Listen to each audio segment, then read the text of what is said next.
on the road, in the gym, at a coffee house. No matter where you listen, this is Prevention Perk. I'm Steve Miller with Mid-America PTTC. It's time to perk up our prevention efforts. My guests today are Dr. Evelyn Higgins and Jacqueline Hall from Wired for Addiction. Dr. Higgins, an international expert in the epidemiology of addiction, works to inspire communities to talk openly about mental health and addiction from a solutions-oriented perspective.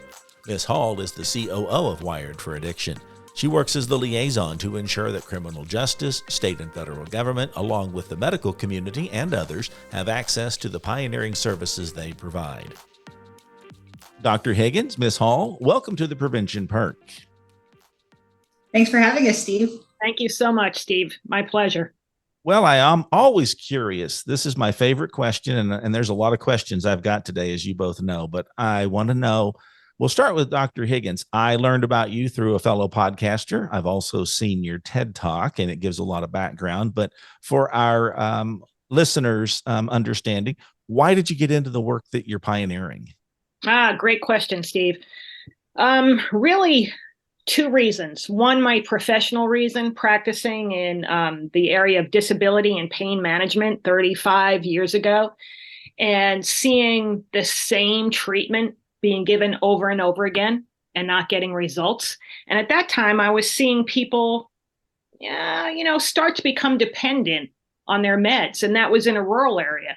Then 20 years after that, I go to an urban area, and I'm seeing the same thing, but I'm seeing more than just a dependency. I'm seeing an addiction start to develop. So professionally, I'm saying this, hey, what we're doing isn't working. And then in my own personal life, I married a man who was an alcoholic. In reality, he had several addictions. It wasn't just alcoholism. And we had a child 2 years after we were married. A year after our child is born, we find out that he's adopted. And now there's all of these unanswered questions. And I'm seeing his addiction side of it. I'm seeing his mood disorder side of everything. And now saying, I have nothing to look at as far as where did he come from? What do I need to be aware of?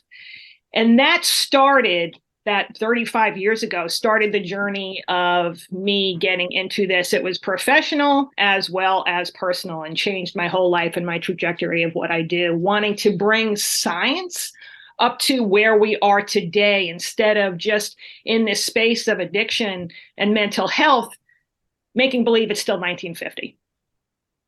That's fascinating. And that's what's intriguing about the conversation we'll unpack here is I not only have a love for prevention, which I've been doing for about 15 years now, but I'm a person in long-term recovery and have worked in treatment. So I've seen, probably not as extensive as you have, but I've seen that impact. And there's always that question, why and how? And so it's interesting that someone's pioneering the use of technology and the innovation of some of the things we'll get into to really help minimize some of the risks or the outcome for individuals that are struggling. Exactly. Jacqueline, what about you? How did you develop an intrigue or find this as a vocation? Sure. So my background is a little bit different than Dr. Higgins. I am not a clinician by trade. I actually come from a government and politics background. Started on Capitol Hill in 2013, working as a congressional staffer to the original architect of the Smarter Sentencing Act, which really focuses on drug offenses to nonviolent offenders. So that was my first introduction to kind of the bureaucratic instruments as they relate to mental health and addiction treatment.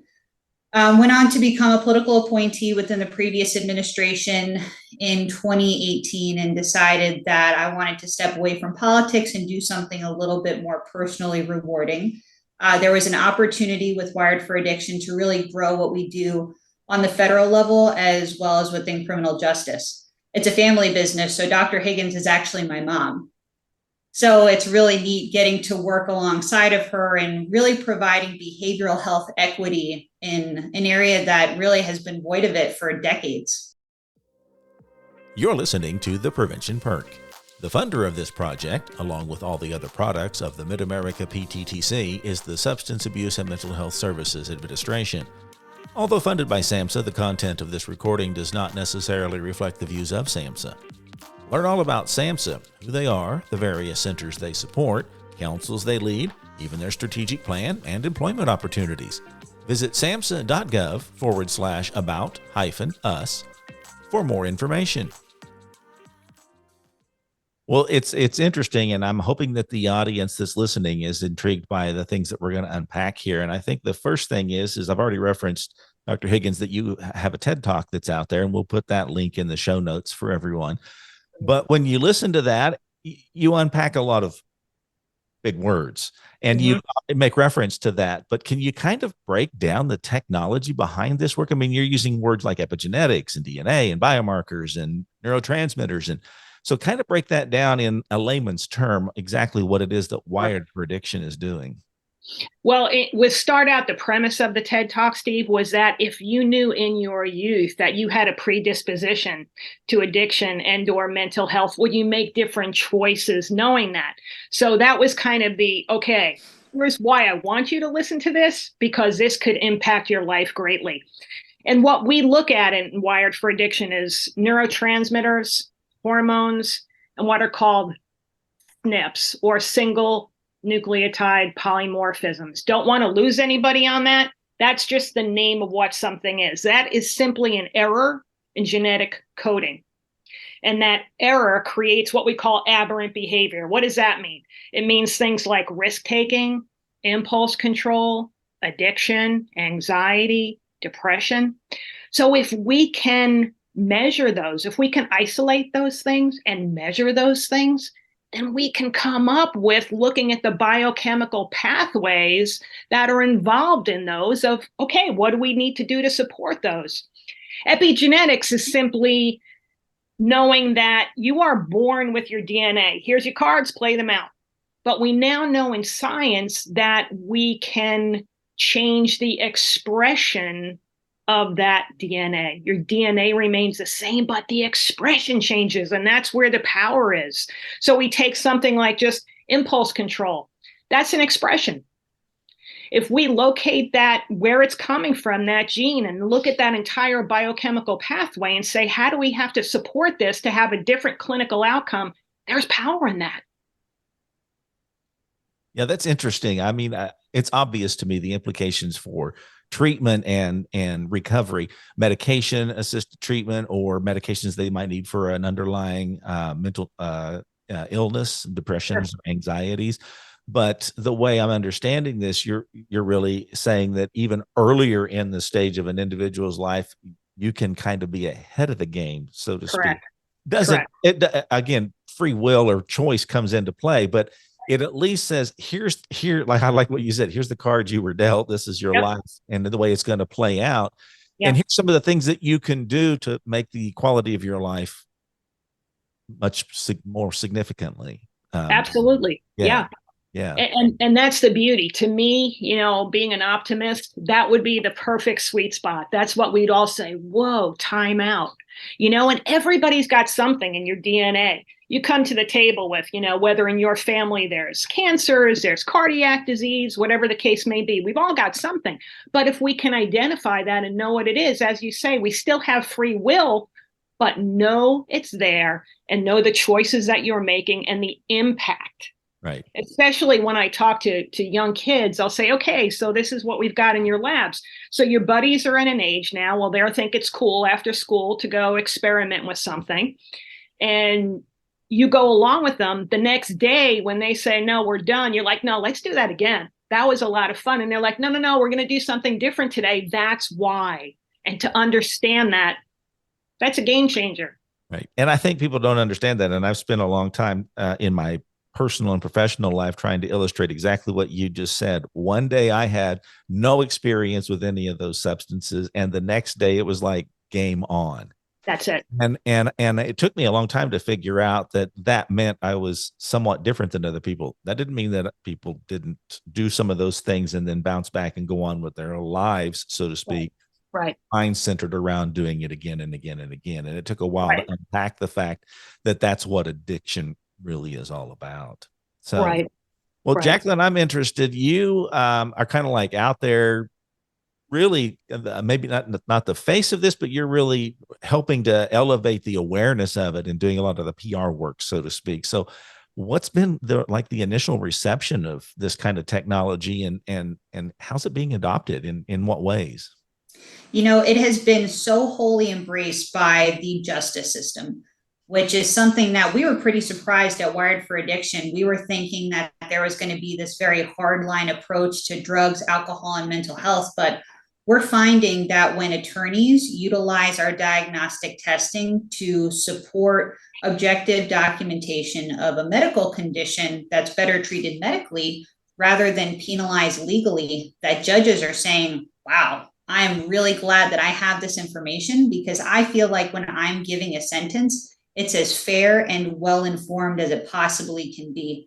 So I sit on the National Association of Criminal Defense Lawyers Corrections Committee. And one of the things that we look at is access to mental health and addiction treatment in correctional facilities. There's a long way to go, and Wired for Addiction is committed to ensuring that individuals who find themselves in the justice system get the support that they need, but also individuals that can be diverted from the justice system and immediately get connected with resources such as Wired for Addiction are able to get that process started. We also do a lot within behavioral health and addiction treatment facilities. So we actually act as a value add distinguishing service provider to the clinicians that are really tasked with the treatment of individuals who come to them. If you're working with a client who this is their second, third, 10th time in treatment, and they're saying, what's going to be different about this time? A clinician is now really able to look at the blueprint to figure out, okay, biochemically, what pathways do we have to support? I know that this individual has met the criteria for depression or anxiety, but that doesn't tell me what biochemicals are creating those symptoms to yield that diagnosis. So when we give clinicians really the tools to better do their job, the reception is a lot of thankfulness, and really from the clients too, it's tears saying, wow, so this isn't something that's wrong with me. It's not that I don't want to get better. It's not that I'm trying. It's that there's different parts of my biology that require support. And for the first time, we figured that out, and we have a game plan centered around that information. Yeah, that sounds like a godsend to me. Again, from the intervention and into recovery aspect, saving lives and reducing incarceration rates when it's, other things can be addressed. I'm still curious from the perspective of the work that we do through like the PTTC and prevention. We're kind of at the community level. And again, you can know this from birth or whatever, but how does this really play a role in the community level prevention aspect of this continuum? Sure. It really reduces the stigma. And we find at the community level, that's the biggest tool, because that's the entry barrier to getting help that you need. Nobody wakes up one day and says, okay, I'm an addict now.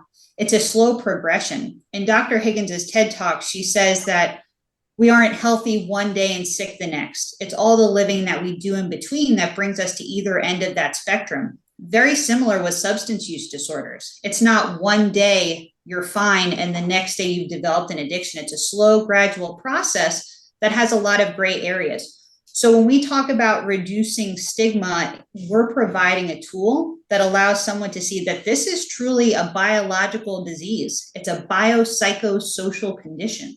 So when we look at the biological piece of this, we're saying this isn't something that you choose to do. Your body is saying for a while, this actually made me feel better. This kind of supported that low mood that I experienced, or my inability to stay focused on a task to help me fall asleep. But what happened was it developed its own unmanageable co-occurring problem. So when we're able to educate a community about how addiction is not a moral flaw and use real science to support that argument, that's how you see people say, okay, there's something to this. Sounds like people need support. How do we support them now? So, Dr. Higgins, I'm curious. So we're talking here specifically about substances, maybe even delving into mental health issues, depression and the like, but you're talking really looking at a person from the inside out. Is this really something that can address other health issues simultaneously or preemptively, high blood pressure, or I mean, all those things are happening that Sure. can be some. I guess the word I'm looking at now is this is more of a holistic approach, not just the addiction propensity, but other things that might drive an individual to find relief. Sure. So great question, Steve. What we look at is 85 biomarkers, and those together all play a role in someone's addiction or mental health. For an example, someone's blood sugar is unregulated and they have a propensity towards diabetes. We're going to see that. We're also going to see it play out in their mental health or their addiction. Why did they reach for whatever their substance of choice is? Because initially it makes them feel better. But then, as Jackie said, that becomes the next problem. It works until it doesn't work. So we do see other issues here. We look at inflammation genes. So we could say there's a propensity for XYZ type of cancers while this inflammation role plays out into mental health and addiction. So there's a lot that can be construed from the information. So I'm curious if either one of you might have some thoughts to share on this. Prevention across the community has had success in a lot of areas. Like, we want to have access to clean drinking water. We want to prevent the spread of STDs or things of that nature. And it seems to be embraced that, yeah, this makes sense. I need to do this to prevent this from happening. What do you think such a challenge about prevention being widely accepted or embraced like other forms of prevention in the community? Great point. I think a big part of it is what we consider prevention in the addiction world is really education. We don't have the tools. We talk about it. This is really the first tool that we can employ to prevent someone from becoming XYZ. That's interesting. And again, to me, it just seems like, and I don't have any formal training in this, but it seems very holistic. You could learn a lot about your life if you're a 16-year-old, so to speak, about what your life is trajectory could be. Absolutely. And here's some things that you could do to alleviate some of that suffering, if you will, long term. It's just presenting it, I guess, in a way that the community says, well, this makes sense, and I could get on board with that. Yeah. Great example. I'll talk about one of the neuropsych genes, the SNPs, the errors in genetic coding. If we see that it has someone have a predisposition to always seeing the glass half empty instead of half full. So let's say you see that on your report. All of a sudden that makes sense. Like, gosh, why do I always go around like it's doomsday and the worst thing that could possibly happen and the shoe is going to drop and all this kind of stuff? Well, when you see that in black and white, all of a sudden you say, makes sense. I am wired to think that way. So my job moving forward for the rest of my life is to say, did I just think that way? And if so, change it. It's now in your face. Here's the evidence. It's interesting you use the term an error in your genetic code, and just being transparent here. I hear that and I think, is there really an error in the genetic code? I mean, it's almost like you think that you're, at least me, like you're born like this is just how it is. I don't know if that's perfect or whatever, but when you use the term error, it's almost like, really? I mean, is it really that corrective a science that you can identify that and say that? Does that make sense? Yeah, sure. And there is actual coding, A, T, G, C, and if these are mixed up, that's what we call the error in the coding. It still is you and who you are, but to the value in that information is we all want to be unique in ourselves. And that could be a whole nother podcast, Dave, of how everybody wants to be the same instead of who they are. But that's where the error lies. So that's where we see a different clinical correlation for that. Right. Well, I want to revisit something. I think Jacqueline, you said something about addressing the stigma in our cultures. I think that doing the work that I do, and I do a lot of training around like mental health first aid, most people's opinion about individuals is more of that dramatic, like they're scary people or they're crazy people. And I don't even like using those terms, but that's a gross representation of the stigma. How do you see this as a tool to try and address just the systemic stigma that goes around substance use, whether that's casual or addiction? Yeah. First off, I would say that crazy or lazy are very lazy words to utilize when it comes to mental health, right? So we have appropriate diagnoses because somebody meets behavioral criteria for those things. And I think that mental health and addiction treatment healthcare has really lagged behind the other fields because of that stigma. When we think about some of the more common modalities or forms of treatment that are used in this area of healthcare, it's almost that you should be happy that you're getting this treatment because look at what you did to yourself. And I think that's really the reason that that's been such this slow drag to bring mental health care up to speed and make it equitable and have parity when we look at other parts of healthcare. So when we're talking about including objective diagnostic testing, I think that's how that kind of lazy or crazy is going to naturally work itself out of the conversation. We look at new diagnoses that are kind of hot, and I know that Dr. Higgins talks about this, but ADHD, all of a sudden, when that diagnosis came about, so many people were labeled that. Same with bipolar, and then you've got type 1, type 2. So it's important to not be so quick to just label something, but we really need to understand the chemical balance that's arriving at those behaviors. So in some cases, is this strictly because of some of the terms you've used, like your DNA code or epigenetics and all that? Or is some of this maybe even the environment that we're raised in? And that could be the foods you eat, or it could be your social standing, the community of poverty or things of that nature. Does that implicate this in some way or another, complicate it? Absolutely. So that's a great example, is where someone will say, my son or daughter is 25 years old. I've never seen this behavior before now. Say, correct, because they never had the environmental stressors that got them to this situation. They had the underlying code in there to play this out, but the environment had never turned those genes on to say, now they come into play. That's how that happens when someone says, I've never seen this, and then an individual, and this is why.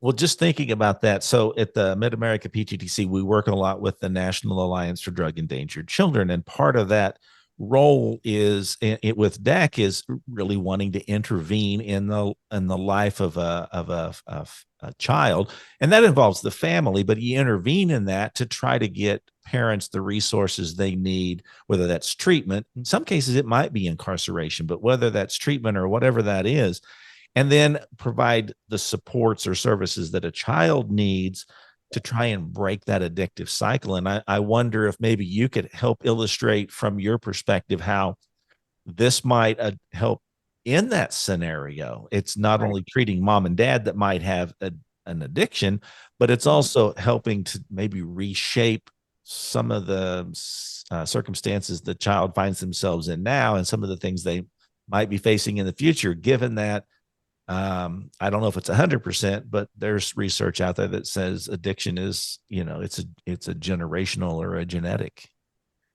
Right. So that's the beauty of what I started talking about, of if you knew this in your childhood. So generationally, we can make changes to the outcomes, to know this information, and for the whole family to be aware of this. When you change your physiology, you change the way you behave to the world.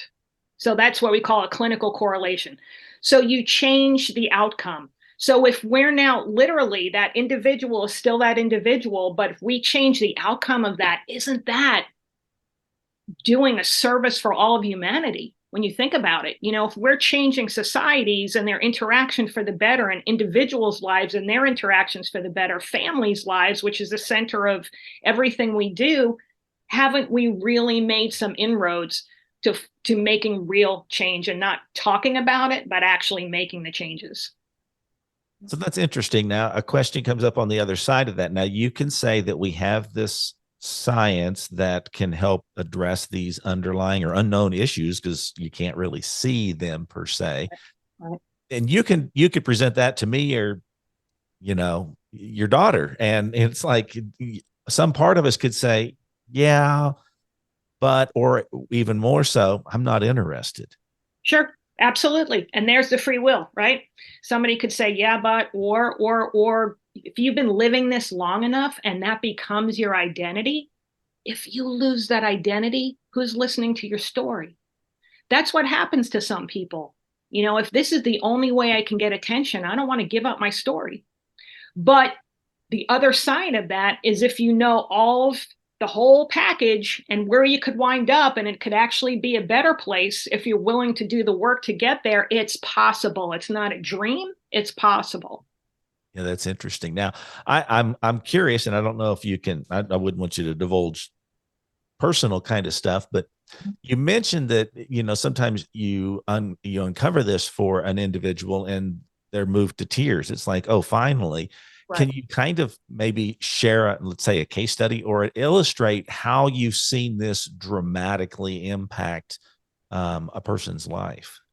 Jackie, why don't you share the criminal justice story, because that's a really, really impactful, I think, for the listeners here. Sure. We had a relatively recent client. He was facing his third DUI in the state of Texas. The judge said, based on your second DUI, you did 8 years in jail. There was a felony attached to it because there was physical assault, I think, on an officer. I'm not going to give you the opportunity for parole, probation. You're going to jail. I don't care what you do. Wait until there's a visiting judge and I'm not on the bench. Have at it. So his attorney contacts Wired for Addiction, says, I think we need your help on this. This is looking like guaranteed jail time. The client agreed, underwent our testing. We created his biomarker evaluation report and reviewed it with him. The attorney did take it to a visiting judge who said, okay, let's give this a try. I know that you've been sober for a year. Your relapse occurred during your DUI. Let's see what Wired for Addiction's testing and treatment can really do for you. So part of his parameters within parole was to utilize us for his remote treatment. 2 weeks into it, he begins his personalized protocol with us. He's working on all those different biochemical pathways that we measured. He has the appointment and immediately is drawn to tears because he said, wow, this isn't me just wanting to drink for no reason. This is me trying to address all of these different things that were revealed in the report. And some of those things are genetic. Some of those things are kind of brain chemicals that make us do what we do. He had to go revisit the judge the next 30 days. Judge says, wow, I am seeing a totally different person here. I see the light is back in your eyes. Whatever it is that you're doing with Wired, keep doing it. And now this individual, he is free. So he did 8 days in county, just kind of part of, okay, you got to do that. But this is for the first time addressing his mental health at a physiological level, because entering treatment again wasn't going to do it. Going to jail again wasn't going to do it. By getting to the biology of what's happening, that's how we uncovered what is truly holding him back. And then learning more about his personal story as well, what happened to him in those traumatic childhood events, he probably would have been part of DEC, quite frankly. And I think that's really how you break the cycle of family systems, because his genetics in his body predisposed him to addiction, but so did his environment. And for the first time, we're really meeting that head on with appropriate individual treatment for him. So it's not just the application of medications. I mean, there still may be a need for the individual to have some sort of psychological supports, correct? Absolutely. And then I wonder, because this is a new or emerging technology, is this a thing where there's some level of stability with the individual, or is medication quite possibly also something that's a part of their life for the rest of their life? Do we know that? It's case by case, Steve. It just depends, because that's one of the reasons that, we're 7.5 billion people in the world, 7.5 billion sets of DNA, yet we treat everybody as if they're exactly the same. Here's your SSRI, here's your anti-anxiety, blah, blah, blah. And that's not the case. So it just depends on the individual. Is it a 6-month treatment? Is it a maintenance moving forward? But it just depends case by case. And I would add another one, not criminal justice related, but not as intense of a story. But when I went over the results with a woman, she started crying and said, I say this in air quotes for your listeners, I'm not crazy. And I said, no. And what that does to somebody when you start to believe it, you're on SSRIs and they aren't working. They're not working because we can identify in our lab test why they're not working. But you start to believe this is me wanting to be this way. And then the pressure that puts on someone emotionally. I wound up getting a dozen balloons from her husband saying, I have my wife back. Thank you so much. But it changes people's lives. Yeah, in some way, when you say it like that, it helps to illustrate in my mind that we just kind of become our own victims of that stigma. I'm causing all of this, or I did this, so this is my outcome, my punishment, my lot in life, however you want to describe that. And that doesn't mean that you're not seeing a psychologist or your physician or whatever it is. 12-step programs, all those things can be a part of it. But at the same time, you're like, yeah, but I'm still not doing something right. And this may help an individual understand that this something you may not have ever stumbled across because you've never been able to put all these pieces together. Correct. Like one of the biomarkers we look at specifically tells us that an SSRI drug would be less effective, if not effective, with this individual. That person might have been on the, let's start here, let's double it, let's try this one, let's half it, that whole cycle, that merry-go-round, and gotten nowhere. It's because that SSRI drug was never going to be effective with them. So this is the information that we can let an individual know. And just that alone, talk about taking pressure off of somebody. It's not me wanting to have my life this way. And as a result, all the people in my life, right? It's not just you. You're listening to Prevention Perk, a platform which serves as a prevention catalyst, empowering individuals and fostering partnerships to promote safe, healthy, and drug-free communities. Follow us on Facebook and direct your questions or comments to Mid-America at PTTCnetwork.org. To learn more about the subject we've been discussing, visit wiredforaddiction.com. I'm curious. So we've unpacked a lot of stuff, and I want to save a couple of questions here. But first, is we missed something that we haven't talked about, because I wanted to try to be as inclusive as possible, especially from the prevention standpoint. But does something obviously stand out that maybe either one of you would like to address? Jackie, anything? In terms of prevention, I would say the work that we do is also applicable to process addictions. So those are things like gambling, sex, alcohol, pornography, things that we actually do rather than a substance that we ingest. And so those are typically areas that are harder to get appropriate treatment in, just because they're less understood. So knowing that we're a resource for that is also a way of talking about prevention, to say, if you are developing disordered eating or compulsive gambling, things like that, recognize that not only are there environmental stressors that may predispose you to selecting that activity, but also that there are biological factors that are making you want to self-medicate by doing those things. So I think that's an area of prevention that can sometimes be overlooked in the midst of this opioid crisis and the upcoming benzo crisis that we're about to face. So just remembering those things for process addictions. Mm-hmm. Yeah, I appreciate that. Dr. Higgins, anything you'd like to add? Often there's a co-occurring disorder that hasn't been diagnosed, or the individual has been self-medicating to try to combat. It's, again, being able to see all of those things and pinpoint instead of guessing, because if my vocabulary is different than yours, it's going to be sounds like this is what's going on with you by the words that you use. So this is objective documentation instead of subjective of sounds like. And we can get so much further, so faster if we do it that way. Yeah. Fascinating. So the other question is, and in the audience mind, the bottom line would be, how does a person move forward? How do they find out more about Wired for Addiction? And what would that process look like a snapshot? Like if I'm just hearing about it today and I go to your web address, what would I expect to go through to maybe learn from this or to benefit myself from this?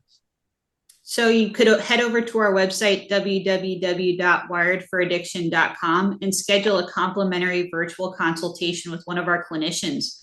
We do that to make sure that people feel like, okay, I think I'm going to get something out of this diagnostic testing and remote treatment service. So after they agree to working with us, we're going to send 2 lab kits directly to their house if they're still living at home, maybe even to their correctional facility if they're incarcerated, or to their treatment center if they're in treatment currently.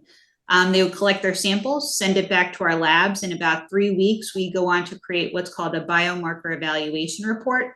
That's that exhaustive list of what Dr. Higgins was talking about, the clinical correlations. And then we actually create a treatment plan, working with them virtually over the course of 6 months, really talking about the protocol, ensuring that they're making the progress that we expect, and adjusting as needed. If you are at a behavioral treatment facility, we're happy to talk to either your medical director, your clinical director, and include this modality within your personalized treatment plan.